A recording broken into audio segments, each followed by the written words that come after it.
দোলার বাঙালিয়ান রান্নাঘরে আপনাদেরকে স্বাগতম। আজকে আমি খুব সহজেই ঘরোয়াভাবে মাছের কালিয়া রান্না করতে হয় সেটা আমি দেখাবো। মাছটা আমি সুন্দরভাবে কেটে নিয়েছি, পিস পিস করে কেটে নিয়েছি। কেটে নিয়ে ধুয়ে নিতে হবে যাতে কোনো রকম ময়লা না থাকে।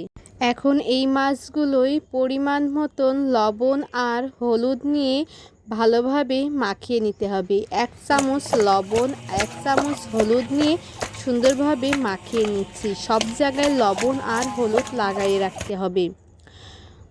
3 মিনিট বা 5 মিনিটের মতন আমি মাছগুলো হলুদ লবণ মাখিয়ে নিয়েছি। এইদিকে নিয়ে নিয়েছি শুকনা মরিচ বাটা, 2টা রসুন, আদা আর জিরে বাটা, নিয়ে নিয়েছি পেঁয়াজ কুচি, এদিকে নিয়ে নিয়েছি কাঁচামরিচ।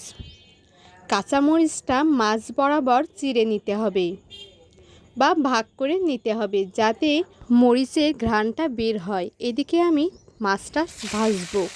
ভাজার জন্য পরিমাণ মতন তেল নিয়ে নিয়েছি। অবশ্যই তেলটা কিন্তু অতিরিক্ত গরম করা লাগবে। নিয়ে নিয়েছি আগেই মাছের মাথাটা, তারপর মাছগুলো নিয়ে নিয়েছি। এপিঠ ওপিঠ করে মাছগুলো ভাজতে হবে। হ্যাঁ, অনেকের কিন্তু মাছ ভাজা হয় না, কারণ তেলের জন্য। তেল যত গরম হবে মাছ ভাজাটা ততই ভালো হবে। তেলটা আপনারা ভালোভাবে গরম করে নেবেন, তাহলে দেখবেন কড়াইতে বা কোনো পাত্রে ভাজার সময় মাছ লেগে যাবে না বা এঁটে যাবে না বা ভেঙে যাবে না। মাছ ভাজা তো হয়ে গেছে, আমি এক এক করে তুলে নিচ্ছি।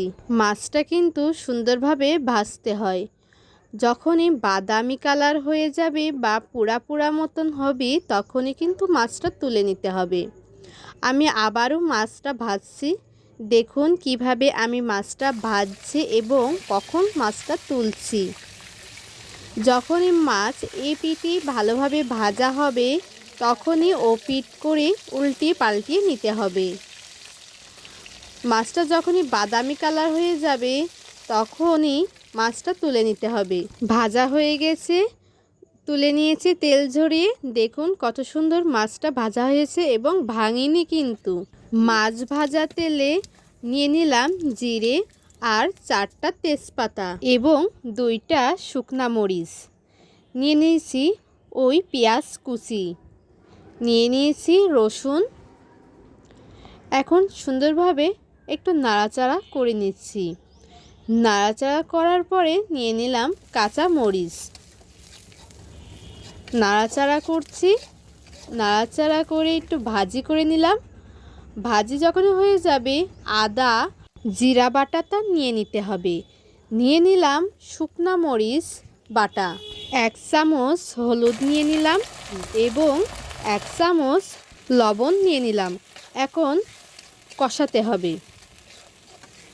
কষানোটা যাতে সুন্দর হয় সেদিকে খেয়াল রাখতে হবে। যত কষানো ভালো হবে ততই মাছের কালিয়াটা খেতে ভালো লাগবে।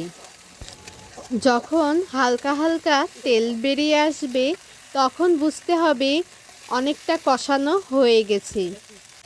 দেখুন কত সুন্দর তেল বেরিয়ে এসেছে এবং কত সুন্দর লালচে হয়ে এসেছে।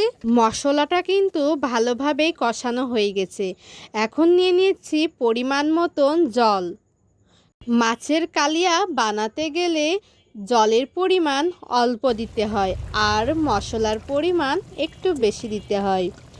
আগেই কিন্তু মাছের মাথাটা দিয়ে সুন্দরভাবে ফুটিয়ে নিতে হবে।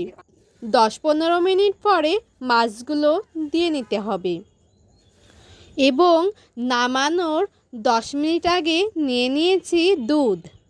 দুধ নেওয়ার 5 মিনিট পর নিয়ে নিয়েছি গরম মশলা বাটা। দেখুন তো কত সুন্দর হয়েছে মাছের কালিয়া। কেমন হয়েছে মাছের কালিয়া অবশ্যই জানাবেন।